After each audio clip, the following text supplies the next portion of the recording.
Hare Krishna, everyone. Welcome to this week's edition of the Hare Krishnas in Britain podcast. This is episode number 71. We finally made it to our 71st episode without being struck off air or anything else such the like. And thank you to our viewers and listeners from all over the world that tune in now, even though we're a British-based podcast. And we also like to receive guests from overseas as well. I'm hugely honored and delighted to welcome our guest this week, His Grace Jagannatha Das. Hare Krishna Prabhu. Hare Krishna Prabhu. It's my pleasure to be here. I'm always anxious to talk about Krishna with my God brothers and God sisters. Fantastic. And we're going to talk a little bit in a moment about kind of your background and where you're from. But let's just get started. You tell us a bit about yourself and where you're from. Well, I was born in Rochester, New York on September 11th, 1953. And we lived in a little hamlet called Alcott Beach in Niagara County on a once very nice cottage, big cottage that was right on the edge of a bluff, a cliff, not really a cliff, but a bluff, gently rolled down to Lake Ontario where we had our own private beach.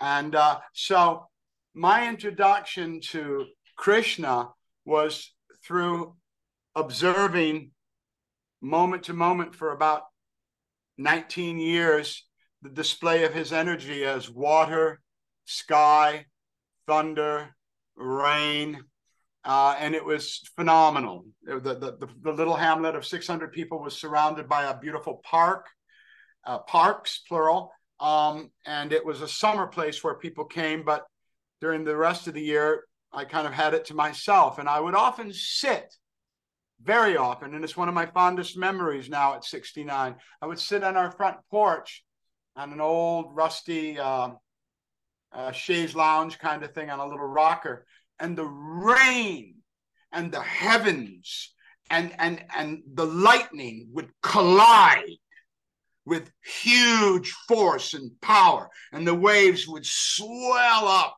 to maybe 6-7 feet and curl and crash against the willow trees along the edge of and rocks, boulders along the edge of our property. And it was a magnificent display of the energy of the Supreme. And I tell you, whereas we were all warned as children, look, when it's like that, don't go near the lake. That's exactly what I did. I would go and I would swim in that. And I'll tell you something. I would dive in when those waves were coming. I'd dive right in. And I don't know what that was, but when there's great big waves in a storm on Lake Ontario, the water's like bath water. It's really warm. And there was undertow and this and currents, and I just swam right through it like a fish. And it was a place. It was the place that woke me up. There were beautiful sunsets. We could see Toronto very often, clearly. The skyline of Toronto was 43 miles away, straight ahead. We could see Toronto. And the sunsets were incredible. The sunrise, the storms, the display of raw, beautiful power before me made me as a child understand that there was a power behind everything. And so I'm very grateful for where I grew up. Did you have a particularly religious upbringing with your family? No, not at all. No, not at all. In no way. My mother was an agnostic and my father was a kind of bemused Catholic whose parents came from Italy. I should also tell you that Alcott, New York was a great place to take LSD. Which I did on many fine occasions, and really, really enter into nature. You know, then the waves became a symphony. The waves then, I remember, once became a symphony orchestra, like some Beatles thing playing the cello, and then they would go down, and the next row would be playing violin. So, you know, this brings to mind something that Srila Prabhupada said, which is that the people from which he had to draw, the energies from which he had to draw. Let me turn off all my other junk here. Was what he called third class man, fourth class man. Why did I lose you? Why don't I see you now? I can still see and hear you. I can still see and hear you. Haven't changed on my screen at all. Eden. But I did. Eden, I can't see him anymore. That's not acceptable. What happened? What did I do? Hold on 1 second. Sure. I'm still there. I'm still there. There we go. So, you know, Prabhupada had to draw from this hippie pool of third or even fourth class men. We had and have, in my case, as a lifelong Kanishta Adhikari, no qualifications to mingle with the Gaudiya Vaishnavas who exemplify divine purity. But, you know, he didn't have much of a choice. He had to use these hippie guys like me that listened to the Beatles a lot and took LSD quite often. And but you know, on the other hand, although I don't think it's all going to be resolved in this lifetime for me, certainly, there was something about a whole bunch of people taking LSD that brought a lot of people to this, and also to understanding very quickly that that LSD wasn't the answer, as George Harrison said once. He said, "You only need to take LSD once." And the interviewer said, "Oh, so you only took it once?" He said, "No, I took it many times, but I only needed it once." So, you know, he came here and such great compassion that he had to pick up these kind of hippie kids and try to make us into something human. Now, you know, my wife used to say, Vrinda Devi, she's no longer in this body, in her body. She used to say that Prabhupada had said, or she used to repeat, Prabhupada had said, the 4 regulative principles and chanting 16 rounds a day just makes you human. That's it. Just brings you to the human platform.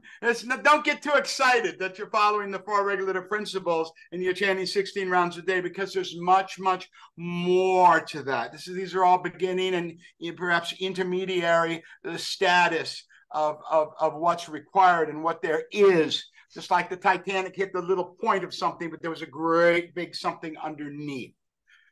So, we were all children of Srila Prabhupada. Now, I was trained personally, rarely physically, but through his instruction while he was in the body from 1970 to 1977. So I had a big association with the Shakti of Srila Prabhupada. You know, I see these kids today, and they don't seem to have that feel. And I wonder, I know he's present in his instruction, and is Vani. I understand that. Of course, it's real. But those who saw, those who were touched by, those who took prasadam from, were somehow energized in a way that I do see a lot in younger people. Sadly, they don't seem to have that. And I see a lot of willing deviation from very clear instructions that, well, we can do this. Well, what do you mean? Well, let's have a hatha yoga here in the temple, man. That's what they like. That's what they want. You got to give the people what they like. No, that wasn't really the way Srila Prabhupada taught. So, you know, there's so much. I think nobody can argue with this. We were very blessed to have some association with the instruction and the physical manifestation of the Shaktavesha avatar, Srila Prabhupada, Abhicharana Ravinda. And it shows. In fact, a guy like me, my mother was a sort of intellectual, crazy housewife, and my dad was a plumbing and heating guy, no education really on either side. Look what I've done. I shouldn't have done anything that I've done, even materially. You know, I'm just a kid from Orchard Beach, New York, 600 people in that little, it wasn't even a village. It's called the Hamlet. Didn't even make it to village. So I've traveled so widely and seen so much and done so much. And at 69 and a half, I'm not crazy. My behavior's okay. I don't want to rip anybody off. I don't want to engage in any kind of inappropriate behavior, because I understand very, very, very clearly that birth, death, disease, and old age is right in front of us, all of us. 69-year-old me, whatever the hell you are, your buddy down the road, your beautiful little niece, and it's an impetus to do the right thing. You know, Srila Prabhupada said that 95% of this movement, I think it might have been more, 90-something of this movement was just chanting Hare Krishna. So why don't you guys, me included, you know, I'm not laying the trip on anybody, why don't we just chant Hare Krishna and forget about Rit, Vic, that Vic, Uncle Vic? Joe and Pete have possession of the building. Screw that. Who cares about that building? Let them keep it. Let them have fun. Let them wear that building on their shoulders. I don't want no building. I don't need no building. The beauty and sustainability, magic, and eternality of Krishna consciousness is that it's about this big and you can carry it in your pocket. You know? What did Pete Townsend say in Tommy? You've been told many times before, Messiah is pointed to the door, but no one had the guts to leave the temple. There's no question of leaving the temple. You can take the temple with you, because thou art living still in sound, as Bhaktivinoda Thakur said. So if you simply chant the Hare Krishna Maha Mantra, your life will be sublime. All the promises are true. I've been doing it since I was 16. I'm 69.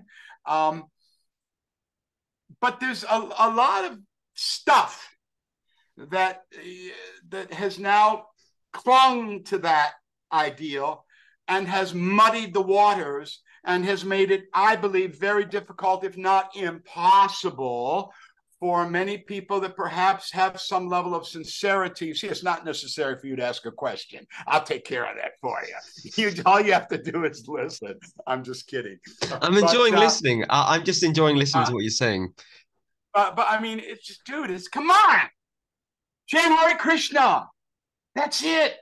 There's not too much more to this. You want to be a pundit, that's okay. You want to build an archana and these 9 processes of devotional service, they're all important, they're all good, they're all fine, they're all going to help, but don't neglect the primary medication and prescription, which is to chant the Hare Krishna Maha Mantra. And you must not, brothers and sisters, keep going on, and I mean on since November of 1977, about who's the guru, and I don't like this guy. Let me tell you, I don't like these guys either. I don't like them either. I mean, like them. When I say I don't like them, that's not really true. I don't really. I dislike them more than I like them. It leans. The arc bends towards dislike, but I don't really care. I don't care if Radhanath Swami's got a bunch of money and he's got a big this and that, and I just don't care, because that's not my business. My business is to chant Hare Krishna and get ready for my final examination, just like that's your business.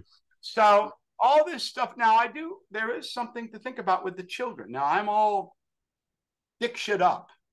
You know, I got my diksha.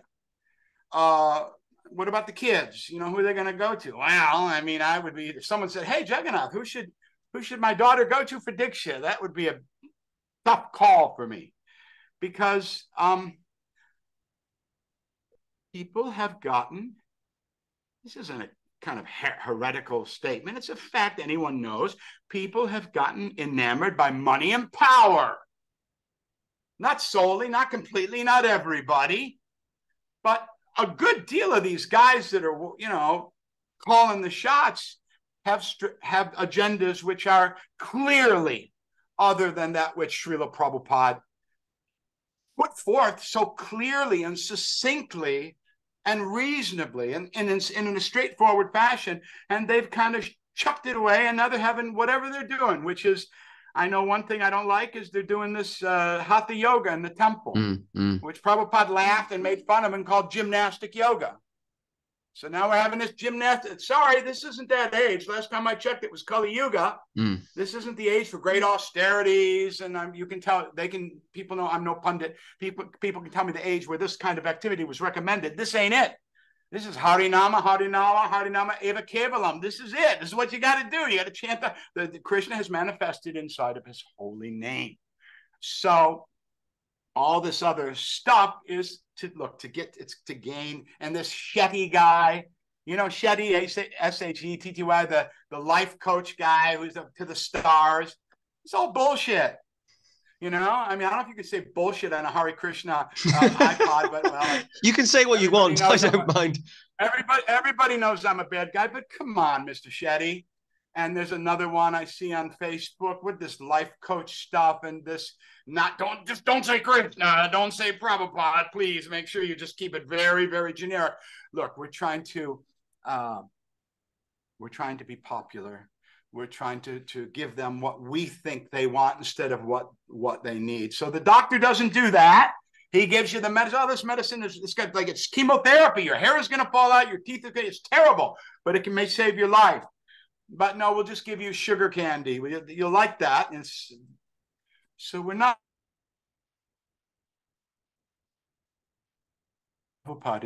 We're giving them that which they think they want and which will allow us to become popular and powerful and moneyed and respected.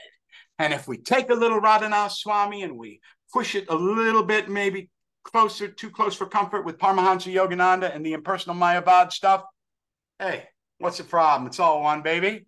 It's all one. It's all beautiful. It's all part of the one.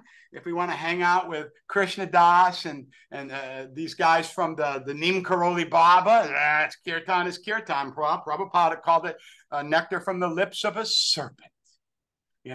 I was once with Puri Maharaj, the real Puri Maharaj, and someone said, "Hey, we made a kirtan." Let me hear it. And he put it on. He took those headphones and he threw them against the wall. He said, "This is not kirtan." So just because you repeat these words, one time Srila Prabhupada was walking with a young man, and Prabhupada, it was after a kirtan and lecture. The man said, young boy, kid, get that phone, close him up, shut him down. He done? Get them all down. This kid said, Prabhupada, I want you to know, I really, really enjoyed that kirtan. Prabhupada said, this kirtan was not for you to enjoy. This was for Krishna to enjoy. And if you're doing this kirtan like a party, I heard that the club kids, now they're going to the kirtan, man. It's like a thing. It's a thing now. The kids are going to the kirtan. Now, Jagannatha Das, he came on and he was saying shit about kirtan. No, man. I'm just saying that let's remember what it is. Worship. Worship to Krishna. This is nothing, my opinion. Remember what Prabhupada said. Why were you so successful, Srila Prabhupada? Because I simply repeated what my spiritual master repeated to me from his spiritual master without adding or changing anything. So it's a pretty clear and easy path. You don't need those buildings. If Radhanath or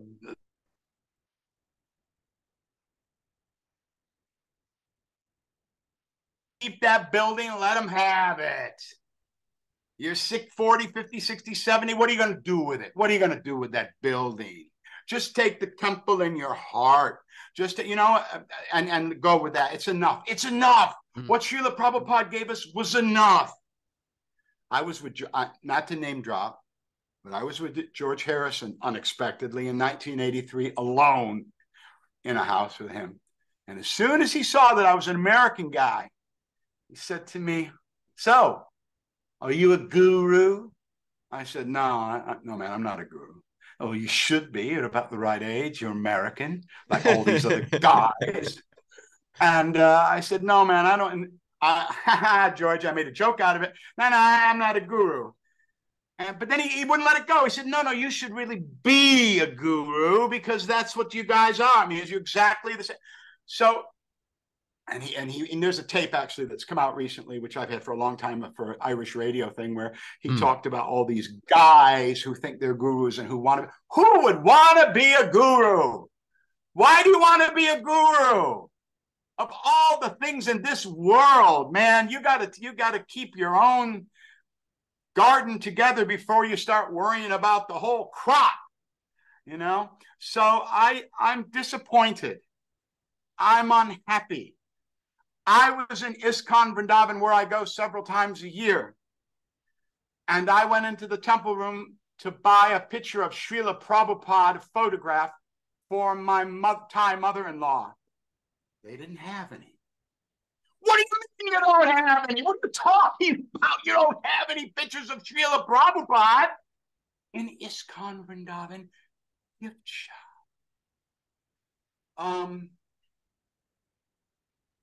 Why do they sell prasadam in a restaurant? You know, there were so many ideas that hey, let's make a movie for Krishna. Prabhupada said no. Let's do an animation of Krishna. No. Let's start a restaurant. My big buddy Bhaktidas, who's here in Thailand with me, he said no. The Prabhupada said this spiritual sky is getting too big. He said we're not. The idea is not to be a businessman. We're not businessmen. We use these things and these energies to facilitate our preaching. But when I go to ISKCON Vrindavan and Govindas, and it's just guys they hired, you know, if I was a queen for a day over there, I'd say, look, everybody you're gonna work here, put on some Tulsi Kanta. Nobody works here without neck beads, and nobody says, good afternoon, how are you? May I help you? You say, Hare Krishna, and then whatever you want to say. So I don't know, when was the last time that I sat down in a row, in 2 rows, and somebody came with a big bucket of whatever it was and whacked it down on the plate and then came back around. A few minutes, you want, I'll take a little more. Came back around, you want something? No, you got to have a little more. And you know, where did that go? Where did it go? Where did the pictures of Srila Prabhupada go? Where did the Shakti go? And why have we allowed this lust for public acceptance to override the beautiful gifts that Srila Prabhupada has given us and dilute them and the books and the teachings for no perceptible reason except for name, fame, power? And you know, it's funny. If you were 30, as I once was, and on the make, as I once was, trying to get to be a millionaire as quick as I can, you might think, well, the guy's hustling. These people are like 75. Dude, you're going to die in a minute. You don't need to, if you really believe in this, you're going to fool around with changing Srila Prabhupada's books and what meets you on the other end of this life? Or maybe you don't believe in any of this. Maybe this was a career for you. Maybe this was a gig. Maybe this was a way for you to get that money and power, or that love you never had from mommy and daddy, or whatever your trip is. But if it's something that's real and meaningful, Prabhupada was extremely clear that we must not change. He said, even if the grammar's wrong, he's the Shaktavesh avatar, man. He's not Uncle Joe down the street. If you have no right. And he's used those words in so many quotes. I mean, why are we even litigating this? It's so obvious. There's no one had any right to change those books. And if you really believe in Krishna and you're in your late 70s and you know you're going to die in a minute, why would you risk that for yourself and all the other souls that you're putting in that very precarious position? I'm finished with my rant. Now, brother, you may ask me a question. Well, thank you for your rant. It was wonderful. It was wonderful. And I want to ask you a couple of questions. One is about your kind of relationship with ISKCON now. Do you have any relationship with the ISKCON leadership? How do they interact with you in any way? Well, it's funny. It's funny. I was in 2022. I was nominated for an Emmy Award as part of the cast of that stupid moronic Squid Game that I was in. And I don't think they notice that stuff. Right now, for better, for worse, because I work consistently as an actor a lot for Netflix. I'm the biggest actor, quote unquote, celebrity, really, quote, quote, quote, quote, that they got in this con, but they don't really, which is good for me. I don't care. I don't want to be paid any attention to. But they don't seem to notice that about my work and what I do. Maybe you know that if you go to my YouTube channel, there's all kinds of audiobooks, spiritual audiobooks I do there where I narrate them. I don't make any money on that. It's kind of the position that's always been, which is I'm kind of ignored, which is fine with me because I'm not looking for anybody to. But I'll tell you who did not ignore me. Srila Prabhupada did not ignore me personally. When I met him, I've told this story many times. I'll give you a very encapsulated version of it. Please. In 1973, I didn't have any place to go in London due to a fight I'd had with one of my buddies. And I was with my beautiful, long-legged, buxom girlfriend, Brenda, who later became Brenda. And we knocked at the door of the temple at 10:30, and we knocked, Bury Place. We knocked, and we knocked, and we knocked, and we knocked, and we knocked. And then suddenly some guy comes out and he says, in the morning, because so many times in those days I'd go to a temple. Oh, I'm sorry, Prabhupada just left. He just left. So this was my chance to see and meet Srila Prabhupada. So long story short, which is a bit hard to do with this, but I'll do my best here to encapsulate it for you. He came, and my job as a hippie, which is what I was, he says, you go up there and you open the windows open, and when he comes, you pour this, drop this rose petals upon him as his feet, lotus feet, touched it. Okay, so as soon as that car pulled up and I saw him get out, I just tossed that basket aside and I ran right up to Srila Prabhupada. I don't know what happened to security. I mean, I was like close talking with Prabhupada. It was incredibly offensive, but I was so happy and enthusiastic and thrilled to see Srila Prabhupada that I got right up into his face. And I said, oh, Prabhupada, my name is Geoffrey Giuliano. I'm from Orchid Beach, New York. I've read all of your books. I chant Hare Krishna. And he went, very good, or something like that. And he kind of fluffed me off a little bit. And then all the flanks of bodyguards came in around him, and Brahmananda and this one and Hamsaduta, and the big sticks were out, you know. They all went up this narrow stairway, and I was like at the bottom. Only the big guns could go up there, and I was completely dejected. I said, oh, man. Why didn't I just drop the flowers down? The one time I've been waiting all these years to meet Srila Prabhupada, and I blew it. I absolutely blew it. I'm done. My devotional life is done. I embarrassed myself. I embarrassed Prabhupada. I got into his face. What kind of person are you? No respect, no breeding. You're just you're complete, utter idiot. I wandered into the prasadam room, which was to the left, and I sat in there alone, head in hand. And all of a sudden, I heard this tack, tack, tack on the floor, and a door opened.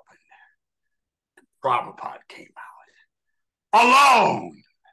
No bodyguards, no big guns, which he had clearly left upstairs, and I believe George Harrison was upstairs. So what he said was, listen, guys, George, you know, Peter Sellers, Ravi Shankar, or whoever it was, I got more important things to do. I got to go talk to this lunkhead downstairs, this hippie. So he came in, paid my obeisances, did full obeisances, and I looked up, and he was like right. His feet were right next to my head as I looked up. And he said, you are a very nice boy. You will go back to home. And I said, again, like an idiot, back to Godhead? He went, Jai. You know, that king thing that he used to do. Jai, with his head back. And then he turned around, click, click, click, and went away. I'll tell you something. He felt, oh, perhaps I should have given that boy a little bit of encouragement. I know it was an awkward situation that this boy has made, and it was, of course, best that we were in the street and so forth. But he could feel my disappointment, just like my wife said. My girlfriend, later became my wife, said, when first time she saw Prabhupada, she said, "Oh, Geoffrey." I said, "What? I'm scared." I said, "What are you scared at? I'm scared of it's Prabhupada." She said, "When he looked at me," you'll hear this a million times. When he looked at me, I knew he could see, he knew everything about me. And not just this lifetime, but all lifetimes, right back to the very beginning. And it was such a look that I had to like comfort her, you know? And there was some funny things like Shruta Kirti was there and he was the guard, you know, and everybody came up and gave their obeisances in front of Prabhupada while he was doing the class. Everybody in the whole room. And I went up to do it, trying to be cool, laying back a little bit. And Shruta Kirti put his hand out and said, "Oh, okay." So then someone brought him a big tray of samosas. So as he takes samosa, he goes, "Everybody got a samosa?" There's one more samosa on the thing. I went up there. No. So then they gave him cookies for the kids. And I thought, well, geez, this is for the kids. I can't get. Anyway, he called me up and gave me a cookie. So Prabhupada was very kind to me. You know, when you didn't have a lot of association with Srila Prabhupada, that precious minute, 2 minutes that I had alone with him, where he told me I would go back home to Godhead. How many people did he say that to? I don't know. Can't be that many. I didn't ask him when. That was kind of, you know, I should have had the presence of mind to say, well, okay, great, but when? There's a story about a yogi, an old yogi and a devotee who went to see that yogi, and the yogi said, "Maharaj, when will I go back to Godhead?" And the yogi, old yogi Paramahansa, he looked up at the tree, he said, "As many leaves are on that tree, there's as many lifetimes as you will have before you go back to Godhead." And he said, "What do you mean? What do you mean? It's hundreds of thousands of leaves." And oh my God, and walked away. Another guy comes in. "Maharaj, I was just wondering, when is it that I might expect to go back to Godhead?" "Do you see that tree, young man? As many leaves are on that tree." "What? So few?" So in the scope of eternal time, this isn't really, you know, I can remember being, I promise you that when I can remember being 40 very clearly and walking down the street in Bangkok, and I promise you that was not 30 years ago. This is some kind of illusion. 40 and 30 make 70. It's something like 40 and 9 makes 70. There's some kind of a trick of time there. So our lives are very, very short, and we just don't have any time to worry about the Ritvik and the initiation and the I don't like Radhanath. Oh, but I love Radhanath, and he's got a lot of power. I know he doesn't use it for himself. He's a humble mendicant. I just can't go there because I can see in my own heart, I can see how far away I am from where I should be after having chanting Hare Krishna since 1970. I'm not there at all. I'm a Kanishta, and I'm not anywhere near I should be for a guy that's gonna die. You know, I should be a little bit, so I have no time to put my nose into anyone else's business. So that's what I would say. And what I want to say to my brothers and sisters is, please simply chant Hare Krishna. And associate. No, to me, there's nobody but Prabhupada. How could it be otherwise? How should it be otherwise? These other gentlemen who are now in charge of this ISKCON association, they're of my own generation. I tell people, I've known Jaya. I've been around so long. I knew Jaya Pataka when he was thin. You know, so I mean, I knew all of them. A lot of them didn't like me. I was quite a hippie for a long, long time. And then I went out and I wrote those books on the Beatles, and I made a few million bucks. And Do you think And I do you said to think the there's an element of jealousy? Do you think the leaders of ISKCON, the gurus, the sannyasis, are jealous of you and your material success? I don't think people. Well, I think if they were cognizant of it, they'd come around and ask for some. And this door's open. I don't see anybody. So, I've done well financially, but I understand that I've got a 70-year-old body and my knees don't work. And I have arthritis of the spine, spinal stenosis. And I just had to go to India and spend a whole bunch of money to get my teeth fixed. And oh my God, the mirror is telling me I'm an old man. Don't avoid at all costs. So I understand none of that stuff's important to me. What's important is I can see my failings. I can see where I fall short, and I'm deathly, literally afraid of falling back down into the unrecorded, unnamed 8,400,000 species of life with no guarantee or understanding that I'll even take a human birth. I've done things. I slapped my mother's face one time when I lost my temper. I've pushed women around. I've been an asshole to try to make that money. Listen, like George Harrison said to me once, he said, for every pound the Beatles made, we had a pound and a shilling's worth of suffering. So the measure of the man cannot be any kind of money thing. Otherwise, Donald Trump would be some Paramahansa. Somebody came over the house the other day and they said, this is a very unusual thing, but they said I had 100 hits of LSD. And I said, listen, man, I have no interest in that. And I thought about the person on the left. I said, look, if LSD was any kind of an answer, that person would be really fixed up. That person was just like a knick-knack, paddywhack, give the dog a bone, get out of here. Regular Joe. So you got to judge the tree by the fruit. Who are the people? I'll tell you some people that I know that are real close to where they should be. Gargamuni. You know Gargamuni, the great Gargamuni. Yeah, get him on here. Gargamuni is close. He's very close to the goal. I go and see him in his room. I give him a few bucks. We talk. He doesn't talk to people for very long. I believe him to be a pure devotee. Pure devotees stick out like a sore thumb. There's no imagination required. There's, of course, it's as rare as hen's teeth, but they're there. And this process is proven to affect that kind of incredible transformation upon the consciousness and cognizance of a living entity through enacting this wonderful prescription of chanting Hare Krishna in the age of Kali. I'm sorry if I swore a little bit, I'm a little bit raw, but hey, I'm an actor. Have some latitude here. Actors are crazy, by the way. What do you think the future of ISKCON looks like? We fast forward to 25, 30 years' time. Unless things change, what does ISKCON look like in 25 years?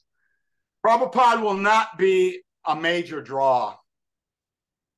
Prabhupada, I go to India, I see these kids that are in love with this Swami or that Swami, this guru and that guru, and they're going to pass away and then they're going to be elevated. Everybody gets better when they die. And I see a lot of fanaticism. I see a lot of these Bengali boys and stuff like that. They're super fanatical,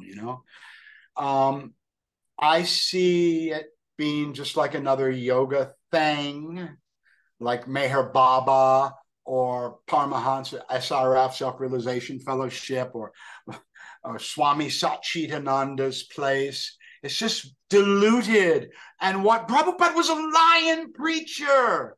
He was a lion. He just told you what it was. Oh, that's uncomfortable. That's not my issue that it's uncomfortable for you. Your issue is to work on this matter and improve yourself, but always with compassion. I think it's kind of a dumb question, brother. I think we can see the way it's going. It's going to hell in a handbasket, as my mother used to say. It's not going to be it's going to be great. It's going to be better. It's not. It's not. The emphasis on Srila Prabhupada has dwindled to the point of being heretical. What do you think? You agree with that? I think, yes, I generally broadly agree. You know, I'm concerned about the future of ISKCON. I think there's a lot of dodgy stuff happening behind the scenes. I think a lot of the bad stuff needs to come out. ISKCON needs to be purified. Obviously, anyone can do that. Is Srila Prabhupada? It's Lord Krishna, and I think a lot of the stuff needs to be really rooted out. There's a lot of bad stuff happening in the movement at the moment. I've seen a lot of stuff in the UK, which is illegal, which is fraudulent, you know, and something needs to happen on a kind of a renaissance or a revolution or a purification, because ISKCON, you know, it won't be the same in 25 years. Definitely not. It's no mystery. Just do as you're told. Didn't your parents say that? You just do as you're told. And just do as Prabhupada told us. And his guru, I told you, that's what his success was, simply that. He said, I don't have any mystic power. I'm not a yogi. I can't float across the floor. He said, oh, my superpower, he didn't frame it like that, but in today's parlance, my superpower is I just repeated what my spiritual master said to me. Now, I know what Srila Prabhupada said. I know what he said. I'm a crude guy. I'm a fourth-class man. I'm a perpetual kanista adhikari. If that, that's the best I can hope for. But I also know what Srila Prabhupada said. And I remember a tape that I used to particularly like called Atonement Before Death.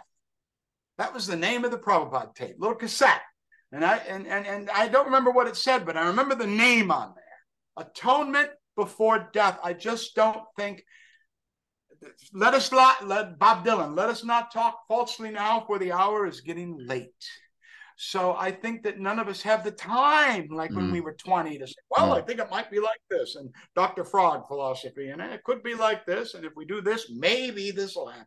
And Krishna West, what are you thinking? What are you thinking with the Krishna West? Just do what the spiritual master said. Oh, yes, you can find a letter that says, listen, if you have to, I'll defeat my own argument here. If you have to put on these clothes or that clothes to appeal to someone to get the message across, that's fine. What about Bhaktisiddhanta was prepared to, you know, that story where he was prepared to give some British high monkey meat for lunch? You know, he didn't have to at the end, but he was prepared to do it. I understand that there's a kind of radical agenda here, but we don't need to go to those extremes. And no, I don't like Krishna West. Well, I mean, I dress like this all the time. I think it's very smart.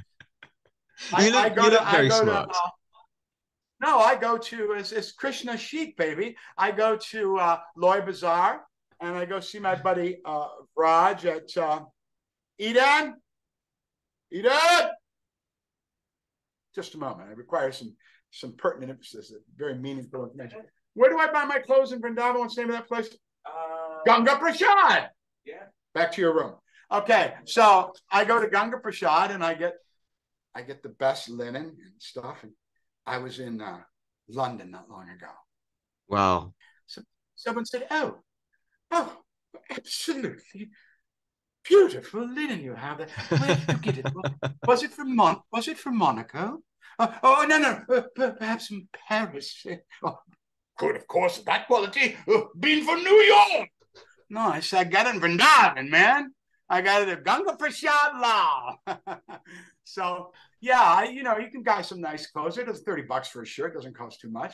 But I like to try to look smart. You look very smart today. I'm a silly man. I know I'm a silly man. No one should take anything. I mean, if not too much of what I'm not qualified to speak in front of, you know how these people say, well, I'm not qualified, this and that. It's kind of a false modesty. In my case, it's true. I'm not really qualified to talk about as these weighty, hefty matters. But I'm sad. I'm hurt that Srila Prabhupada has been relegated to second place. I'm really hurt, and I don't see any way out. With the book changes, I think you lose it. I think you lose it. It's like the Titan sub going down. If you make that sub material out of a twin, some sort of a hardened fiber, and it's going to blow up. You're not going to get out of it. It's going to implode from the inside. The death knell of ISKCON was the changing of one word of those books. What do you think about that, brother? I agree. I agree. I'm quite concerned about the book changes. I'm one of the people in the UK that's distributing the original 1972 Bhagavad Gita.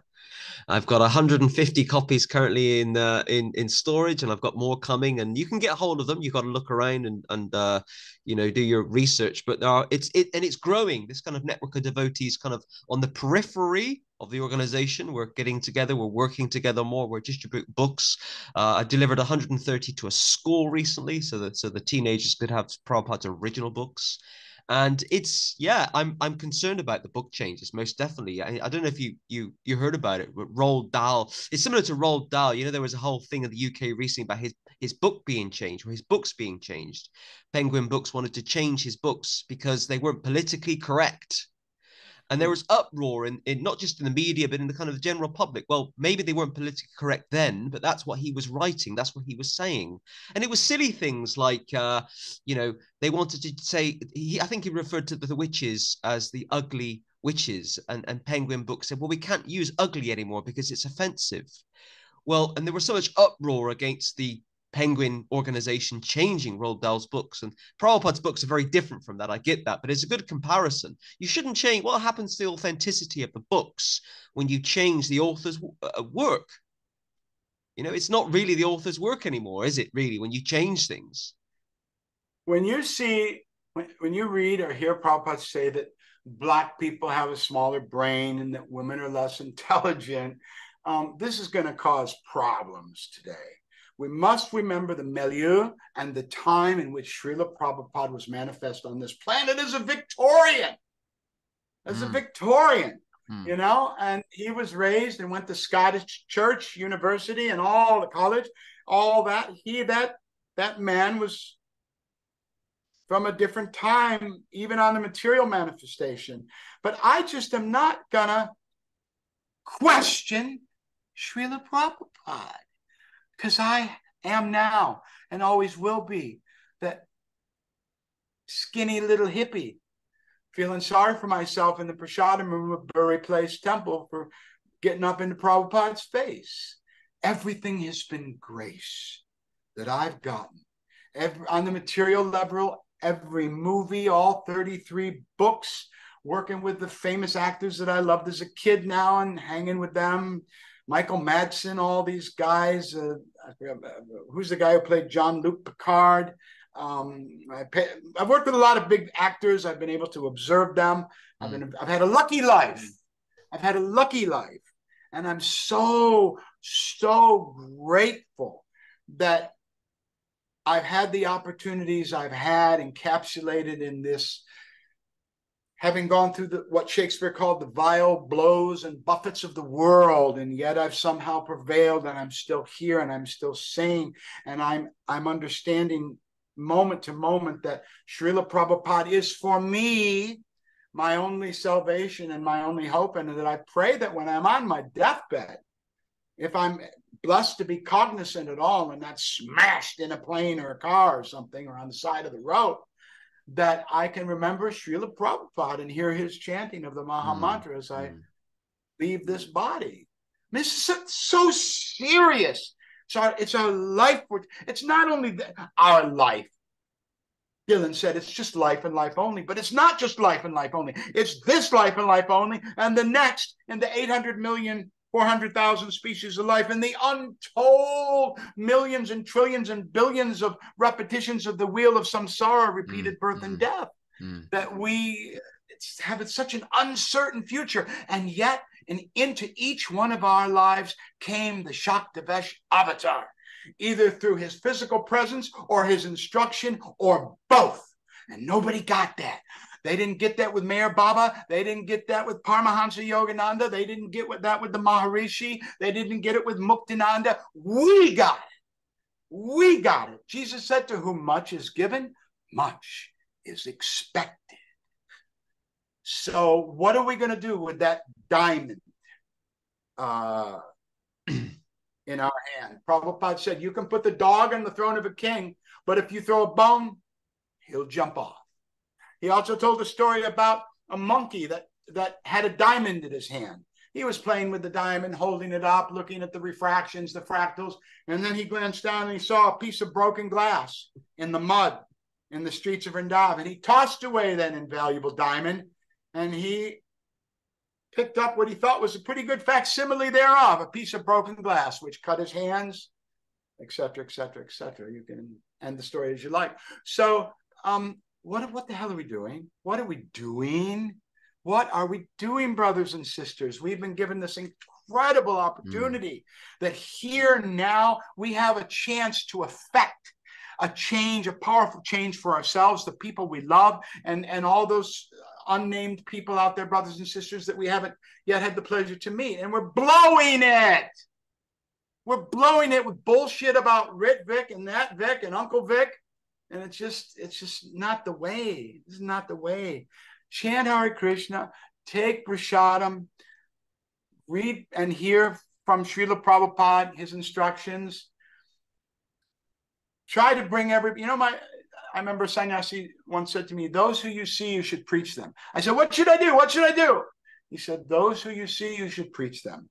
So in a not intimidating way, and you don't have to preach in such a damn sugar-coated way that everybody's going to love you. You know, what do you get? Sometimes you have to do an intervention in life when one of the kids is on fentanyl or something. You can't be too polite. Dude, you're on fentanyl. You're going to kill yourself here. So it's very, very, very important and imperative that we just take this so seriously and do the right thing and do the easy thing. Make it easy on everybody. Chant Hare Krishna, take prasadam, distribute prasadam, stop arguing amongst yourselves. I mean, there's nothing I can say that hasn't already been said and that isn't so patently obvious. But there are people and gurus that are misbehaving themselves. You know, there's no rape this and children and oh my God. Dude, if you feel that you got to touch a child like that, you got to go. You got to go. You can't be here anymore. I don't care if you have a good position and your buddy's on the GBC. You start fooling around like that, you got to go, my brother. You got to go right now. Show them off the property. Don't come back. So I just don't know why they allow it. And I guess it's, you know, when you maybe become a little infirm when you get older. You don't want to have that. You don't want to clash with people. You got to get along. You got to go along. You know, just kind of let the status quo roll on. But there's so many. You know, the kirtan thing is exploding all around the world, and there's people all around, young people, and they're just everybody wants this, and don't spoil it, please, please don't spoil it. By this aberrant behavior and your lust for self-aggrandizement or power. You're in your 70s. What are you going to do with that money? You know, what are you going to do with it? You know, so it's like this is where the rubber meets the road, ladies and gentlemen. This is where we have to get serious because we're looking at, we got 1 foot in a banana peel, 1 foot in the grave, and there's no time anymore for talking. There's only time to just chant Hare Krishna. Jagannatha, you've been and you are a famous actor. You're a very successful author, journalist. What's kept you going over the decades, over the years? What's that one constant thing in your life that's kind of inspired? Well, there's two. There's two. The lust to be a big shot. Ego. Lust. Lust has kept me going. I've gone a long way on lust. But the greater thing was meeting Prabhupada and hearing about that. I can never forget, you know, it's like you've been touched by greatness. And you're forever transformed. But there's two energies which have propelled me in this world. One is my own selfish egotism. I'm talented. I was born with a lot of talents that a lot of people don't have. And quite a few in different areas, quite broad. It's as though there was some sort of conveyor belt and they come through and, slow it down, Joe. And they got a little thing of fairy dust and they just sprinkled a little fairy dust on me. Okay, there you go. So there's several things I can do very, very well. One of them is acting. Another one of them is writing. Another one of them is speaking. Another one of them is producing. Another one is attracting money. It's attracting attention. But of course, none of those things are anything but an impediment on where we're supposed to be. So when you talk to me, when we first discussed doing this show, is, hey, Geoffrey Giuliano, the Emmy-nominated actor from Squid Game and, you know, often seen on Netflix playing crazy people. I've never once played a sane guy. You know, I thought, well, what am I going to tell this guy about this? He seems like, talking about you in my head, he seems like a nice enough sort, nice enough fellow. I don't want to mislead him with some bullshit about my stupid acting career. It never was what it should have been. I made a movie once, which you can see on Netflix now, to just change the subject very briefly, called Peninsula Train to Busan. Go look at my performance in that. And you tell me if I'm not a hell of an actor. But hell of an actor at the time of death. Wait, y'all do this. You know, it's not really going to do you too much good. So the most important thing in my life has been, here's the priorities of my life, my long life. Srila Prabhupada. I don't know if there's a Krishna who rides upon Garuda, who visits secretly in the groves, the midnight groves of Vrindavan with Radharani and the gopis and the Sakis. I don't know that. I hope, I think, I pray. I know there was a Srila Prabhupada.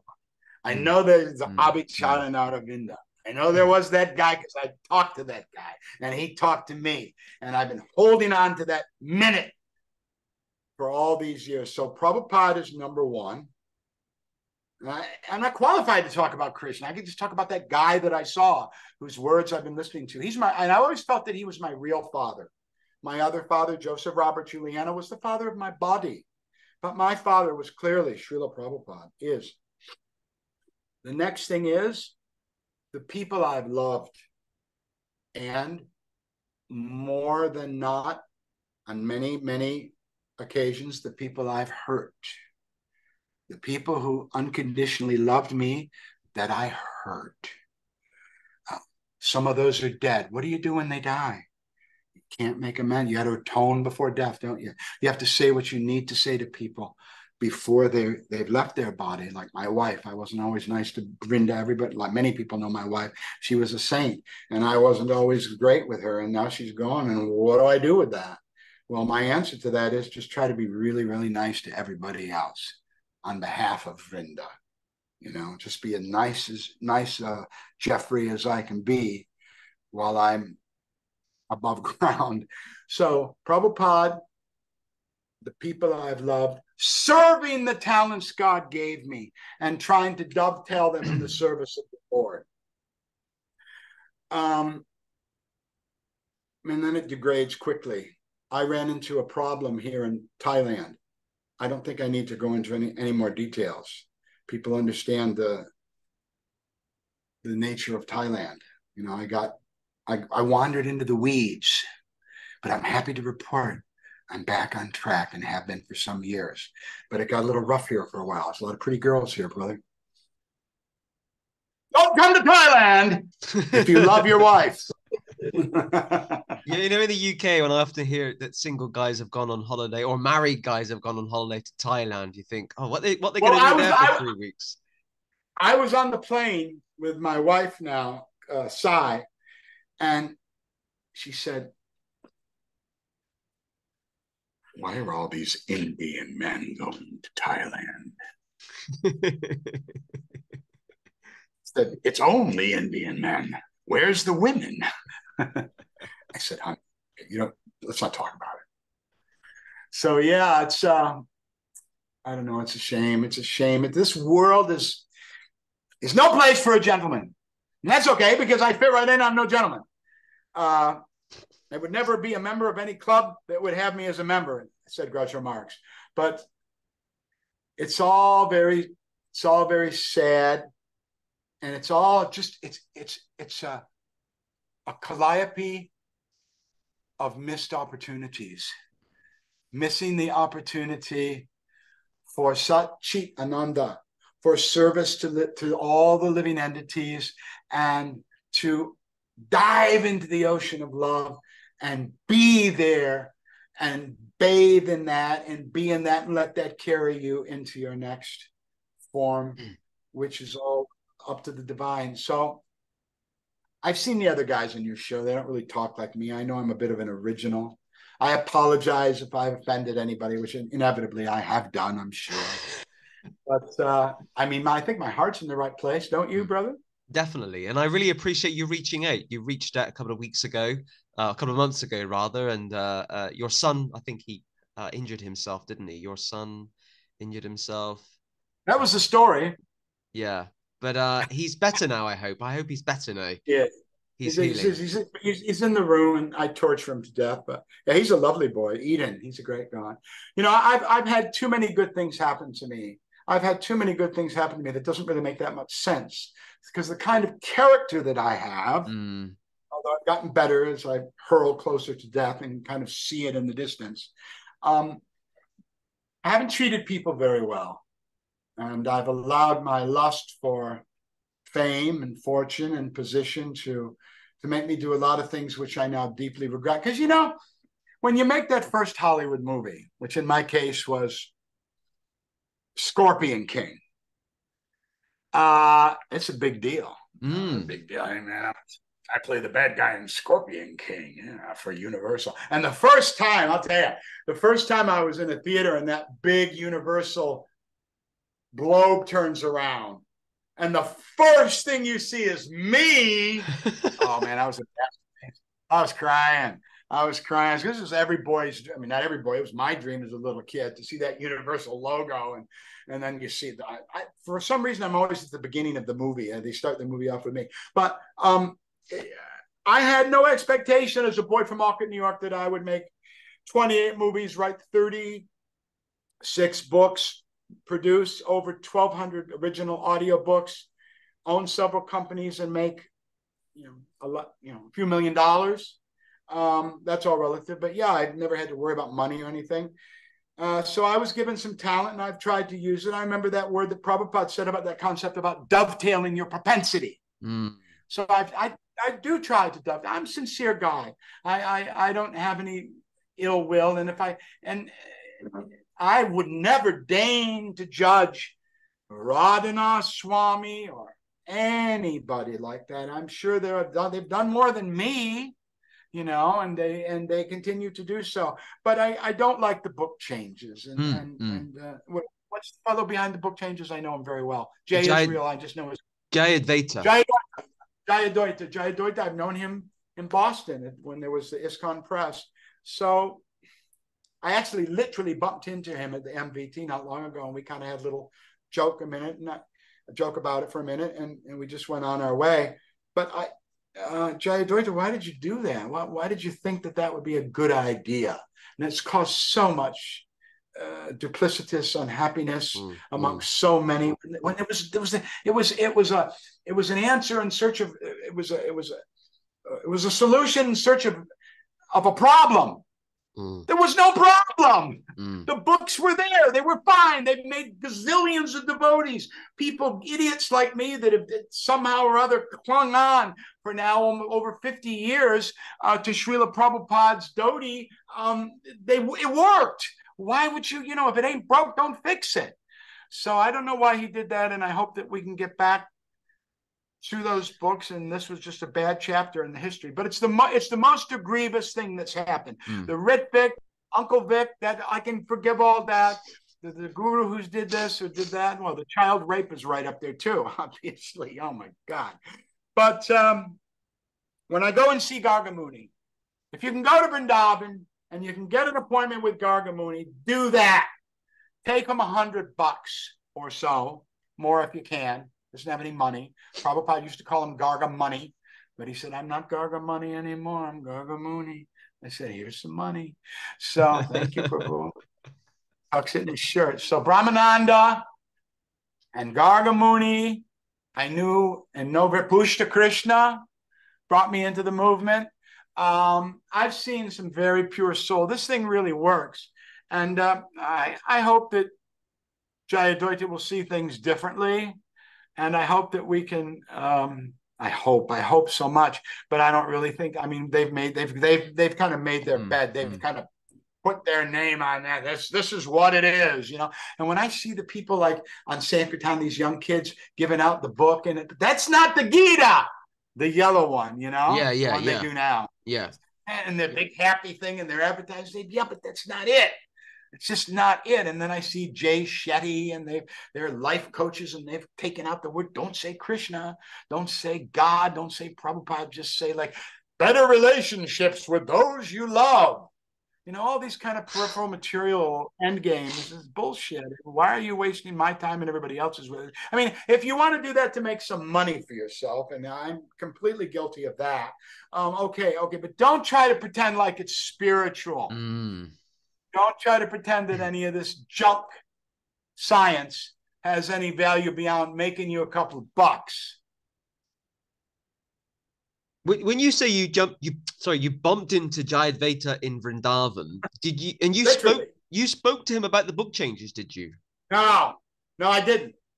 I looked at his teeth, and I thought he should go to a dentist. He must have enough money to go to a dentist. Yeah. Did he know who you are? Did he? Pretty much people know who I am. Did you know I used to be Ronald McDonald on the TV commercials? Did you know that? I read that. I had read a bit about you before this podcast today, so I did read that. Yeah. Yeah. I got out of acting school, and I didn't have a gig, and I had a kid, and this auditions today. McDonald's is seeking, and I got the role, and I did it. And devotee said, "Man, what are you doing? You're Ronald McDonald, and you're doing this. How dare you?" And I said, "Well, if an actor gets a job playing a Nazi, when they wrap for the day and cut, and he goes back to the dressing room, Interpol isn't there to take him to the International Court in The Hague because he's an actor playing a part." And that was my line. But now I see that was wrong. And since that time, I've had an active campaign about Ronald McDonald says, "Don't eat meat." I have on my Geoffrey Giuliano channel, I have a documentary called Confessions of a Corporate Clown. And I've tried to use that mistake. You know, you get these guys that were drug addicts now, and you get all kinds of guys. They were mafia hitmen, and now they've repented, and now they're going to tell people not to hurt anybody. So I've been able to use that. But that was an example of being a young guy on who didn't have any money. And George Harrison once, he wasn't very happy about the book I wrote about him, Dark Horse, said Geoffrey Giuliano's just looking for a gig. And he was right when I was 30. And Mukunda Goswami said, Geoffrey Giuliano has never seen an opportunity he didn't like. Now, I laughed about that all these years and still think it's kind of silly because, yeah, that's exactly right. You know, I mean, what's wrong with liking opportunities as they fly by, you know? I have this kind of ability to pick money and opportunities from the air, and that's from wherever that's from, I don't know. But I've done well materially, but I haven't done well when I have to put that, now I have to sleep in a hot pad so that my arthritis, when I wake up in the morning, it's not quite so painful and it's not quite so stiff. How'd you sleep last night? Oh, fine. I was sleeping on the heating pad, you know how it is. So it's a matter of what you have. You're going to die, and that's the thing. Prabhupada said it's compulsory. I like that. He said, this is compulsory now. You're going to die. So this is compulsory. You got to try to do something. Look, I don't know if any of this is real. Really. I can't say that any of it's real or not real. But I know that the only chance I have is to act as if it is. Because birth, death, disease, and old age are just like a Pac-Man coming along the screen and just devouring everything in its sight. And that the only whisper of a prayer, of a chance we have is to hold fast. You know what? I don't think Prabhupada was a liar. I don't think he was a hustler. I don't think he was trying to get over or scam or con anybody. It's just the spotless character of Srila Prabhupada, that man from Calcutta, that has made me dedicate whatever feeble energies I have left or have had in my life to his lotus feet. Doesn't that sound like a wrap to you? Doesn't that sound like a good ending for this show? It sounds like a great ending. Jagannath, it's been fantastic to have you as the guest this week. Really appreciate your time. And I really appreciate your enthusiasm. I mean, you're very passionate about this, which is great. Sometimes I interview people and I'm not sure where to go. And I haven't had to say anything. You've just been sharing everything, which has been fantastic. Yeah, I actually wish you hadn't even bothered to show up. It would have been a lot easier. You could have just sent me the recording and I would have just put it on somewhere. Jagannath, I'm just going to say goodbye to everybody and stop the recording, and we can have a very, very brief debrief. A few seconds. So a big thank you to Jagannatha Prabhu for being our guest on this week's edition of the Hare Krishnas In Britain podcast. This was episode number 71. If you're watching this on YouTube or Facebook, please do put a positive comment. Please do share the link. And if you're particularly watching it on Facebook, you can like, love, or care for it. And please do send some feedback as well. We love to hear about what you think about this podcast. So until next week, we'll see you all soon. Thank you. Hare Krishna.